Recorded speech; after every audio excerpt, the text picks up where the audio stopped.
মিচিংকেইটাক কৈছো মা দাৰ চুট শুনি ল লাউৰা অসমত কেলা অনলি বড়ো আৰু অসমীয়া ৰাজত্ব চলিব মা দাৰ চুট তহঁতে অসমত লাউৰা গোলাম খাটি আছো মা চুটা মিচিঙত। নমস্কাৰ। এইকেইদিন সামাজিক মাধ্যমত প্ৰচাৰিত হৈ থকা এটি বিশেষ ভিডিঅ' চাই আৰু আওকাণ কৰি থাকিব নোৱাৰিলো। বহুত দিন ধৈৰ্য ধৰি আছিলো। বহুত বেয়াকে কলেও তাৰে মাজতে এটা বিশেষ মন্তব্যই য'ত মিচিং জাতিক গোলামী খাটি খোৱা বুলি কোৱা হৈছে। এই বাক্যশাৰীটোৱে মোৰ সমগ্ৰ জাতিটোক অপমানিত কৰিছে আৰু ময়ো ব্যক্তিগতভাৱে অন্তৰত আঘাত পাইছো। আনকি আমাৰ জাতিৰো কোনোবাই আন জাতিৰ অপমান কৰাটো আমিও কেতিয়াও নিবিচাৰিম। এই ল'ৰাজনক কৈছো তোমাৰ চাগে কাৰোবাৰ লগত ব্যক্তিগত আখেচ আছে যাৰ বাবে তুমি এনেকুৱা মন্তব্য আগবঢ়াইছা সামাজিক মাধ্যমত। কিন্তু ব্যক্তিগত বিষয় এটাক লৈ এটা সমগ্ৰ জাতিক অপমানিত কৰাটো কেতিয়াও গ্ৰহণযোগ্য নহয়। মিচিং জাতিটো গোলামী খাটি খোৱা জাতি হয়নে? হয়, আমি খেতি বাতি কৰি খোৱা, আমি কষ্ট কৰি খাওঁ, আমি ভিক্ষা খুজি পিনি আমি নাখাওঁ। কিন্তু ইয়াত গোলামী শব্দটো প্ৰয়োগ নহয় আৰু হবই নোৱাৰে। যদি তোমাৰ ইমান শিক্ষা আছে তেতিয়াহলে তুমি শুনা, এই পৃথিৱীৰ প্ৰায় প্ৰত্যেকজন ব্যক্তিয়ে কাৰোবাৰ নহয় কাৰোবাৰ অধীনত গোলামী খাটিয়ে জীৱন নিৰ্বাহ কৰি আছে। ভাল চাকৰিয়াল এজনো, ভাল পেছাদাৰী, ভাল বিষয়া এজনো চৰকাৰৰ অধীনত।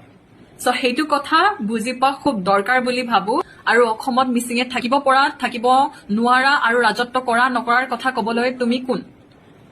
ইমান বছৰে ধৰি মিচিং, অসমীয়া, বড়ো, কাৰ্বি, ৰাভা নানা জনগোষ্ঠীয়ে মিলি অসমত বসবাস কৰি আহিছে।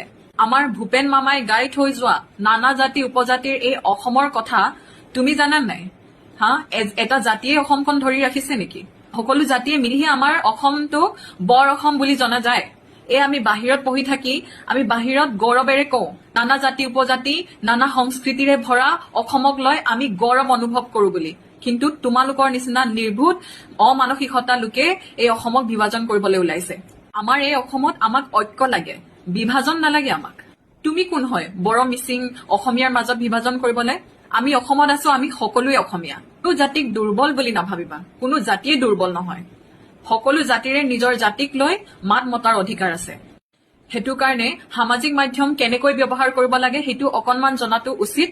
তাৰ পিছতহে যিকোনো বিষয়বস্তু সামাজিক মাধ্যমত কোৱা উচিত। আৰু তুমি সামাজিক মাধ্যমত থ্ৰু দিয়ে সমগ্ৰ জাতিটোক তুমি ক্ষমা বিচাৰিব লাগিব, নহলে আইনী ব্যৱস্থা লবলৈ আমি বাধ্য হ'ম। আৰু এনেকুৱা বিষয়বস্তুৰ ওপৰত যদি আমি মাত নামাতো তেতিয়াহলে কাইলে এনেকুৱা নিৰ্বোধ লোকে আন জাতিক অপমান কৰিব।